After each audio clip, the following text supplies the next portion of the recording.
Je ne veux plus être perfectionniste. Je veux être consistante. Je veux devenir consistante. Ça me fait tellement mal lorsque je regarde l'année 2025. Genre, ça me fait mal que dans l'année 2025, il y a beaucoup de choses que j'ai commencées et que je n'ai pas achevées. Pour démontrer, pour démontrer ce que je veux dire, ce matin, j'ai vu une photo et c'était celle-là. Lorsque vous regardez de ce côté, de l'autre côté, vous voyez qu'il y a beaucoup de, je ne sais pas comment on appelle les choses qui sont dans les échelles, mais vous pouvez voir qu'il y a une échelle qui est finie, qui est complètement terminée. Les planches sont pas droites, mais c'est fini. Et de l'autre côté, il y a une échelle qui n'est même pas finie, il y a seulement 3 planches bien étalées. Qu'est-ce que ça veut dire? Ça veut dire que même si vous n'êtes pas perfectionniste, la consistance, le fait de toujours être présent, ça coûte beaucoup. Ça coûte vraiment, vraiment, vraiment beaucoup. Et moi, dans ma vie, on aurait dit que c'était de l'autre, le perfectionniste, la perfectionniste, quoi.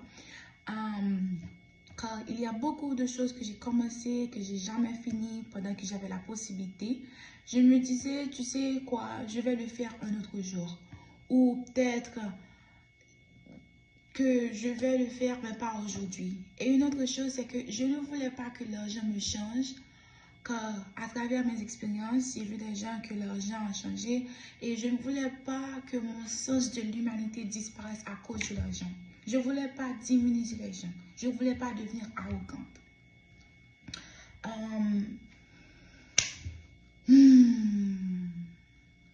Et une chose que Dieu m'a fait voir, c'est qu'un jour n'existe pas dans le calendrier. Un jour, ce n'est pas un jour qui existe dans le calendrier.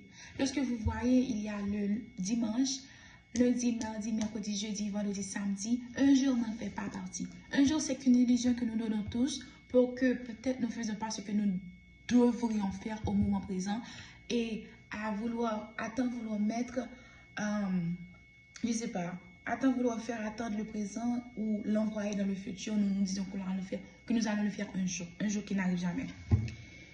Et une autre chose, c'est que j'avais vraiment peur de mon succès. Maintenant, je vois et je comprends vraiment que je laissais mes peurs me diriger. Mais ce n'est plus le cas maintenant. C'est plus le cas. Je ne laisse plus mes peurs me diriger.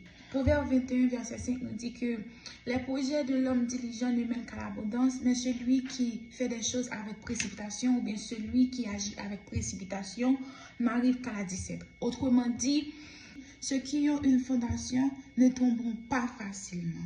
Le Proverbe 31, verset 16 nous dit que la femme vertueuse pense à un champ élaqué et du fruit de son travail, elle plante une vigne. Je n'ai pas seulement pensant à ce champ-là qu'elle laquait, mais de préférence en labourant et en posant des actions. J'ai vraiment voulu avoir 400 000 abonnés au milieu de cette année. Mais attends me comparer aux autres et de mettre à demain ce qu'il fallait que je fasse maintenant, ou bien, je ne sais pas, parce que pour une raison égoïste, et la raison fut que je voulais seulement poster pour faire de l'argent, tu vois. J'avais pas vraiment un espoir, ou pas un espoir, j'avais pas vraiment un but intérieur qui me poussait à faire les vidéos que de faire de l'argent. Et les jours se sont écoulés et je n'ai rien achevé. Jusqu'à ce que je découvre que la vraie raison que je voulais poster, c'est parce que la vraie raison qui fait que je veux avoir ces 400 000 abonnés ou plus, c'est parce que je veux que Dieu touche le cœur de ses enfants, qu'il les guérisse, qu'il les parle, que les gens qui n'ont point de secours, qu'ils sachent que Dieu sait secourir les gens. Tu vois, c'est la raison pour laquelle j'ai toujours voulu poster. Mais tu dois avoir ce pourquoi intérieur qui va vraiment accommoder ou bien dépasser le pourquoi extérieur. De là, tu pourras propulser de l'avant.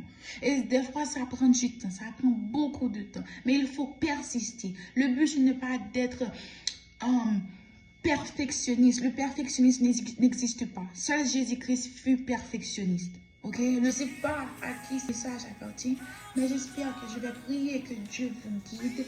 Prends ce message, prends-le, va directement auprès de Dieu, demande-lui qu'est-ce qu'il veut que vous fassiez.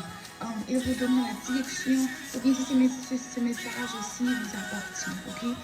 Et